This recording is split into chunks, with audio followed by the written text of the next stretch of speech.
Hello everyone. आज से हम एक नए के ड्रामा को एक्सप्लेन करने वाले हैं जिसका नाम है रीबॉर्न रुकी। तो चलिए वीडियो को शुरू करते हैं। कहानी की शुरुआत होती है और हमें चॉइस कंपनी के चेयरमैन को दिखाया जाता है जो कि यहाँ पर कार को टेस्ट कर रहे होते हैं। उनका नाम योंग हो होता है, जो अपनी सेक्रेटरी सांचे से कहने लगते हैं कि प्रेसिडेंट्स को बुलाओ, मुझे उनसे कुछ बात करनी है। इसी बीच हमारे इसके ड्रामा के हीरो को दिखाया जाता है जिसका नाम जून होता है, जो कि एक बेहतरीन फुटबॉलर है। अच्छा प्लेयर होने की वजह से चॉइस कंपनी उसे बाय करती है और 500 मिलियन वॉन देने को कहती है। इसकी वजह से जून बहुत ज्यादा खुश हो जाता है और चॉइस फुटबॉल क्लब में उसके फोटो भी क्लिक होते हैं। सीन शिफ्ट होता है चेयरमैन योंग हो की तरफ, जहां पर हम उनके बेटे और बेटी को देखते हैं जो दोनों ट्विंस होते हैं। मीटिंग में आने के बाद योंग हो एक एक करके सभी लोगों की क्लास लेते हैं और कहने लगते हैं कि हमारा प्लान टॉप 5 में आने का था, लेकिन ऐसा लग रहा है कि हम टॉप 10 से भी बाहर निकल जाएंगे। इसके बाद वह कहने लगते हैं कि मैं बूढ़ा हो चुका हूँ और मुझे यह पार्ट किसी और को देना होगा। मतलब कि अपनी बेटी और बेटे में से वह किसी एक को इस कंपनी का चेयरमैन बनाने वाले हैं। इसके लिए वो उन दोनों को 1 महीने का टाइम देते हैं कि 1 महीने में मुझे प्रूफ करो कि तुम दोनों में से कौन ज्यादा बेटर है। ये बोलने के बाद चेयरमैन वहां से जाने लगते हैं और उनके दोनों बेटा और बेटी उनका पीछा करने लगते हैं और कहने लगते हैं कि आप अभी क्यों नहीं डिसाइड कर लेते। बड़े बेटे का नाम शंग होता है और छोटी बेटी का नाम गोंग होता है। वो उनके पीछे पीछे जाते हुए दोनों आपस में भी लड़ने लगते हैं। चेयरमैन कहने लगते हैं, इसी वजह से मैं तुम्हें 1 महीने का टाइम दे रहा हूँ, तुम दोनों को प्रूफ करना है कि तुम दोनों में से कौन बेटर है। यह सुनने के बाद वो दोनों अपने अपने काम पर लग जाते हैं, लेकिन इन दोनों में से कोई भी ढंग से काम नहीं करना चाहता। दोनों ही शॉर्टकट रास्ता यूज करते हैं।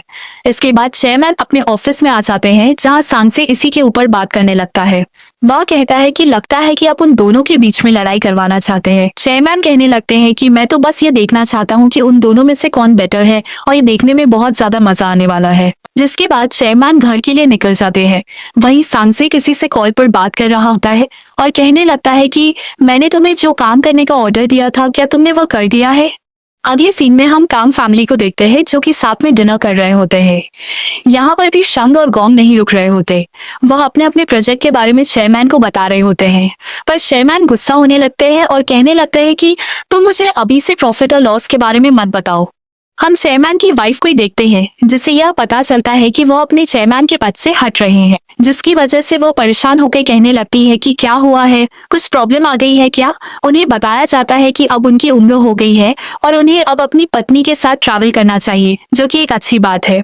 तभी हम सांची को देखते हैं जो कि वहां पर आ जाता है और चेयरमैन से कहने लगता है कि आपको मेरे साथ चलना पड़ेगा क्योंकि मुझे आपसे कुछ जरूरी काम है। उस टाइम पर चेयरमैन उससे कोई भी क्वेश्चन नहीं करते और हम देखते हैं कि वह सांची के साथ जाने लगते हैं और उनकी वाइफ घर पर ही रह जाती है। घर पर रहकर वह अपनी दूसरी बेटी को कॉल करती है। ये हमारे के ड्रामा की हीरोइन है जिसका नाम गैल होता है। वह अपनी बेटी से कहने लगती है कि तुम्हारे पिता तुम्हारे भाई और बहन में से किसी एक को नया चेयरमैन बना रहे हैं, तो तुम्हें ज्यादातर अपने भाई बहन के साथ टाइम स्पेंड करना चाहिए। वह आगे पूछती है कि तुम अमेरिका से वापस कब आ रही हो, जिस पर वह आने से मना कर देती है और कॉल को कट कर देती है। फिर हम चेयरमैन को देखते हैं जहां पर वो कार में बैठकर एक फाइल को पढ़ रहे होते हैं। यह फाइल उनके बेटे और बेटी के करप्शन की होती है, मतलब कि उन दोनों ने कितना ज्यादा घोटाला किया है। फाइल देखने के बाद चेयरमैन और सांसे कार से निकलकर पैदल ही वहां से बाहर चले जाते हैं। तभी हम देखते हैं कि शंग और गोंग वहां पर आ जाते हैं। वे कार के कैमरे में देखने लगते हैं कि उनके पिता कोई फाइल देख रहे थे।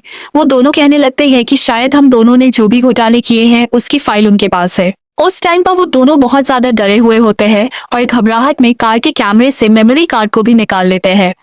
इस कार्ड की वजह से उन दोनों के बीच में बहस होने लगती है। तभी वहां पर गार्ड आ जाता है, जिसे देखकर वे तुरंत कार चालू करके वहां से भाग निकलते हैं और उस भागती हुई कार की आवाज आने की वजह से चेयरमैन और सांसे वापस वहां पर आ जाते हैं। लेकिन जो गार्ड होता है वो उनसे झूठ बोल देता है और कहने लगता है कि शायद कोई कार लेकर चला गया है, लेकिन मैं जल्द ही पता लगा लूंगा। चेयरमैन को पहले से ही शक होता है, जिसकी वजह से वो कहने लगते हैं कि तुम्हें ऐसा करने की कोई भी जरूरत नहीं है। अगले सीन में हमें उनकी दादी को दिखाया जाता है। जिन उनसे वीडियो कॉल पर बात कर रहा होता है और उसकी दादी उसके लिए बहुत ज्यादा खुश होती है। जिन यह सब अपनी दादी के लिए ही कर रहा होता है। उधर दूसरी तरफ शंग और गोंग कार चलाते समय उसी वीडियो को देख रहे होते हैं। उनका ध्यान रोड पे नहीं होता है। सामने जुन होता है जो कि अपनी दादी से फोन पर बात कर रहा होता है और ये लोग सीधा जाकर उसे टक्कर मार देते हैं। उस टाइम पर जुन का वीडियो कॉल अभी भी चल रहा होता है, जिसमें उस कार की नंबर प्लेट रिकॉर्ड हो जाती है। एक्सीडेंट के बाद शंग और गोंग वहां से भाग निकलते हैं। जिनको हॉस्पिटल पहुंचा दिया जाता है। फिर हम शंग और गोंग को देखते हैं जो आपस में कहने लगते हैं कि हमें सारे सबूत मिटाने पड़ेंगे। वो दोनों मिलकर सीसीटीवी फुटेज डिलीट करवा देते हैं, रोड पर गिरे हुए खून को भी साफ करवा देते हैं और उस कार को चुपचाप वापस उसी गैरेज में खड़ी कराते हैं। इधर गैरेज में चेयरमैन कार की लाइट्स को देखने लगते हैं और नोटिस करते हैं कि लाइट्स चेंज हुई है। उसके बाद वो डैश कैम को चेक करते हैं जहां वो देखते हैं कि उसमें मेमोरी कार्ड ही नहीं है। यह सब देखने के बाद वो गार्ड चेयरमैन से माफी मांगने लगता है और बताता है कि मुझसे शंग और गोंग ने आपको कुछ भी ना बताने के लिए कहा था। अब चेयरमैन और सांगजे आपस में बात कर रहे होते हैं। वो जिनके बारे में बात करते हैं कि वो लड़का कैसा है। सीन शिफ्ट होता है और हम जुन को देखते हैं जो हॉस्पिटल में होता है। उसे होश आता है और वो पूछने लगता है कि मुझे क्या हुआ है। वो तुरंत अपने पैरों को चेक करने लगता है। तभी वहां पर डॉक्टर आता है और उसे बताता है कि तुम अब कभी भी फुटबॉल नहीं खेल पाओगे। यह सुनने के बाद जुन बुरी तरह रोने लग जाता है और डॉक्टर से कहता है कि आपको पता नहीं है कि मैंने इसके लिए कितना कुछ किया है और फुटबॉल ही मेरे लिए सब कुछ है। अगले सीन में हम सांची को देखते हैं। चेयरमैन उसके सामने होते हैं और उससे कहने लगते हैं कि जो भी डॉक्यूमेंट्स तुम्हें मिले हैं उन्हें छिपा दो। उसके बाद चेयरमैन एक सीक्रेट रूम में जाते हैं और सांचे भी उनके साथ अंदर जाता है। वहां पर बहुत ज्यादा कैश और सोना रखा हुआ होता है। चेयरमैन सांचे से वो फाइल ले लेते हैं और उसे वहीं पे छिपा कर रख देते हैं। इधर जिनके पास उसकी दादी का कॉल आ रहा होता है, लेकिन वो कॉल नहीं उठा पाता और अपने पैरों पर चलने की कोशिश कर रहा होता है। अगले सीन में हम चेयरमैन और सांचे को देखते हैं जहां पर वे कुछ खा रहे होते हैं। सांचे उन्हें बताता है कि जब तक आप इस कंपनी में रहने वाले हो तब तक ही मैं यहाँ काम करूंगा। जैसे ही आप अपने पद से हट जाएंगे मैं भी काम छोड़ दूंगा। चेयरमैन यहाँ पे ये भी कहते हैं कि मुझे नहीं लगता कि उन दोनों में से कोई भी इस कंपनी को संभाल पाएगा और मुझे चॉइस कंपनी को प्रोटेक्ट करके रखना है। उधर जिनको उस कार की नंबर प्लेट का कुछ हिस्सा याद आ जाता है जिसकी वजह से वो पुलिस स्टेशन पहुंच जाता है, लेकिन उसे पूरा नंबर याद नहीं रहता जिस वजह से पुलिस वाला उसकी बात सुनने से मना कर देता है। दरअसल वह पुलिस वाला गोंग से मिला होता है। वह तुरंत गोंग को मैसेज करता है और बताता है कि उस लड़के को कुछ भी याद नहीं है। इसके बाद हम गोंग को देखते हैं जो अपनी पावर का इस्तेमाल करके जिनको उसकी फुटबॉल कंपनी से भी निकलवा देती है और उसके ऊपर 1 बिलियन वॉन का कर्जा भी डाल देती है। यह सब सुनने के बाद जिन बहुत ज्यादा दुखी हो जाता है और कंपनी के बाहर प्रोटेस्ट करने के लिए आ जाता है। तभी जिनके पास उसकी दादी की देखभाल करने वाली आंटी का कॉल आता है। जिन उनसे निराश होकर कहता है कि मुझे कोई भी सबूत नहीं मिला है, पर वह आंटी कहने लगती है कि मैंने तुम्हें जो वीडियो भेजी थी क्या तुमने वो चेक की है। कहानी में दिखाया जाता है कि वो लेडी और वीडियो कॉल को रिकॉर्ड किया करती थी। वह रिकॉर्डेड वीडियो देखने के बाद जिन को कार का पूरा नंबर मिल जाता है और उसे पता चल जाता है कि वह कार चेयरमैन की है। इसके बाद वो सीधा चेयरमैन की कंपनी में पहुंच जाता है। वहां रिसेप्शन पर वह एक फाइल देता है और कहने लगता है कि यह चेयरमैन के लिए है और बहुत ज्यादा इम्पोर्टेंट है। वो फाइल चेयरमैन के पास पहुंच जाती है। अगले सीन में हम देखते हैं कि रिसेप्शन पर दी गई उस फाइल से कुछ फोटो गिरते हैं। ये उस कार के एक्सीडेंट के फोटोज होते हैं और साथ में उस नीचे पड़े हुए जुन की तस्वीर भी होती है। यह सब देखने के बाद चेयरमैन जुन को अपने ऑफिस में बुला लेता है और उससे पूछने लगता है कि तुम्हें मुझे ये फोटो दिखाने का मतलब क्या है। जुन कहता है कि आप मुझे गलत समझ रहे हैं। उसके बाद जिन चेयरमैन को डैश कैम की वो रिकॉर्डेड फुटेज दिखाता है। ये देखने के बाद चेयरमैन को समझ आ जाता है कि जो गाड़ी की हेडलाइट चेंज हुई थी उसके पीछे का असली कारण ये था कि शंग और गोंग ने सच में गाड़ी से किसी को टक्कर मारी थी। चेयरमैन जिन से कहने लगता है कि तुम मुझे बताओ कि तुम्हें कितने पैसे चाहिए, क्योंकि अगर मैं तुम्हें सिर्फ सॉरी बोलूं तो इससे कुछ भी ठीक नहीं होने वाला है। यह सुनकर जिन को बहुत गुस्सा आ जाता है और वह कहने लगता है कि क्या पैसा मेरी लाइफ का सब कुछ फिक्स कर सकता है। तभी हम चेयरमैन को देखते हैं जो जिन की पूरी प्रोफाइल और फाइल मंगवाता है। वह जिन से कहता है कि अगर तुम हमारे टॉप प्लेयर भी बन जाते तो भी अपनी पूरी जिंदगी में ज्यादा से ज्यादा 5 मिलियन वॉन ही कमा पाते। इसके बाद चेयरमैन उसे एक ब्लैंक चेक देता है और कहने लगता है कि तुम्हें जितने पैसे चाहिए तुम इसमें लिख सकते हो और अपनी बची हुई जिंदगी आराम से निकाल सकते हो। जिन ये सब देखकर बहुत ज्यादा गुस्से में होता है। तभी वहां चेयरमैन की पीए आ जाती है और कहने लगती है कि प्रेसिडेंट्स आने वाले हैं।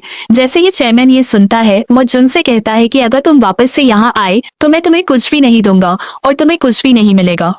अगले दिन में हम जिन को वहां से जाते हुए देखते हैं। ऑफिस से बाहर निकलते समय उससे शंग और गोंग मिलते हैं। जिन उस ब्लैंक चेक को लेकर नीचे आ चुका होता है। तभी उसके पास उसकी दादी का कॉल आ जाता है। जिन उनसे बात करने लगता है, लेकिन जैसे ही वो बात करते करते इमोशनल होता है वो खुद ही कॉल को कट कर देता है। इसके बाद वह वहां बैठकर रोना स्टार्ट कर देता है और खुद से कहने लगता है कि दादी, मैंने आपसे जो प्रॉमिस किया था शायद मैं उसको अब कभी नहीं निभा पाऊंगा। उसके बाद जन उस ब्लैंक चेक में लिखने लगता है कि उसको कितने पैसे चाहिए। इधर दूसरी तरफ हम चिम्मान को देखते हैं जो अपने दोनों बच्चों शंग और गोम पर बहुत गुस्सा हो रहे होते हैं। वे दोनों अपने घुटनों पर बैठे होते हैं और उनसे माफी मांग रहे होते हैं। चेयरमैन गुस्से में उनसे कहते हैं कि तुम दोनों में से इस कंपनी को संभालने लायक कोई भी नहीं है। वह आगे कहते हैं कि मैं बोर्ड मीटिंग में यह कह दूंगा कि तुम दोनों में से कोई भी इस कंपनी को नहीं चलाएगा। यह बोलने के बाद चेयरमैन वहां से जाने लगते हैं। चेयरमैन लिफ्ट की तरफ जाते हैं जबकि ये दोनों बच्चे सीढ़ियों की तरफ से भाग रहे होते हैं। उसी टाइम पर हम जिन को भी देखते हैं जो कि सीढ़ियों से नीचे से ऊपर की तरफ आ रहा होता है। तभी हम चेयरमैन को देखते हैं जो सीढ़ियों के पास चलकर आ रहे होते हैं और उनके दोनों बच्चे पीछे से भागते हुए आ रहे होते हैं। तभी शंग का पैर सीढ़ियों पर अड़ जाता है और वो गलती से चेयरमैन को धक्का दे देता है। धक्का लगने की वजह से चेयरमैन सीधा सीढ़ियों से नीचे गिरते हैं और जाकर जिन के सर से बहुत जोर से टकरा जाते हैं। अगली सीन में चेयरमैन की आंख खुलती है और वो खुद को हॉस्पिटल में पाते हैं। वो महसूस करते हैं कि वो बहुत ज्यादा यंग हो चुके हैं। वो अपने हाथ पैरों को हैरानी से देखते हैं और सोच रहे होते हैं कि वो कहाँ पर है। जिसके बाद वो शीशे में अपना फेस देखने लगते हैं और उन्हें समझ आता है कि उनकी आत्मा अब जुन की बॉडी में आ चुकी है। इसके बाद वो तुरंत डॉक्टर से उस हॉस्पिटल का नाम पूछते हैं। दूसरी तरफ हम असली चेयरमैन जो कि अब जुन की आत्मा के साथ या कोमा में है उसकी बॉडी को देखते हैं जिसको अभी भी होश नहीं आया होता। उनके कमरे के बाहर उनकी पूरी फैमिली मौजूद होती है। सांग से शंग और गोम से पूछने लगता है कि तुम दोनों भागकर क्यों आ रहे थे और चेयरमैन को रोकने की कोशिश क्यों कर रहे थे। इससे पहले जब आप ऑफिस में थे तो आपसे चेयरमैन की क्या बातें हुई थी, जिस पर वे दोनों कुछ भी सच नहीं बताते और बहाना बनाते हुए कहने लगते हैं कि हम दोनों तो बस ऐसे ही आ रहे थे। तभी हम जुन जिसके अंदर चेयरमैन की आत्मा है उसको देखते हैं जो कि वहां आ चुका होता है और इन लोगों को बाहर खड़े हुए देखता है। तभी सांजे भी कमरे के अंदर से बाहर आ जाता है। उसी वक्त एक न्यूज आर्टिकल पब्लिश होता है। जुन टीवी पर इस न्यूज को देखता है। न्यूज में चेयरमैन की कार से हुए उस हिट एंड रन केस को दिखाया जा रहा होता है। न्यूज में यह भी बताया जाता है कि चेयरमैन ने अपने ऑफिस में उस लड़के जुन के ऊपर हमला तक किया था। वहां खड़े सभी लोग इस न्यूज के चक्कर में आपस में बात कर रहे होते हैं। तभी हम शंग और गोंग को देखते हैं जो कमरे से बाहर आते हैं और मीडिया व सभी लोगों के सामने झूठ बोलते हुए कहने लगते हैं कि हाँ, पिताजी ने ही उस लड़के को टक्कर मारी थी। जैसे ही जुन यह सफेद झूठ सुनता है वो बहुत गुस्से में उन लोगों की तरफ आने लगता है और सीधा चेयरमैन के कमरे के अंदर चला जाता है। वह चेयरमैन की वाइफ से कहने लगता है कि साइड हट जाओ क्योंकि मैं अपनी बॉडी में वापस आना चाहता हूँ। लेकिन जैसे ही वह चेयरमैन की बॉडी के पास आता है उसका सर तेजी से घूमने लगता है और उसके सर में बहुत ज्यादा जोर से दर्द होने लगता है। इसी के साथ ये एपिसोड यहीं पर खत्म होता है। नेक्स्ट एपिसोड की एक्सप्लेनेशन जल्द ही आएगी। मिलते हैं नेक्स्ट वीडियो में।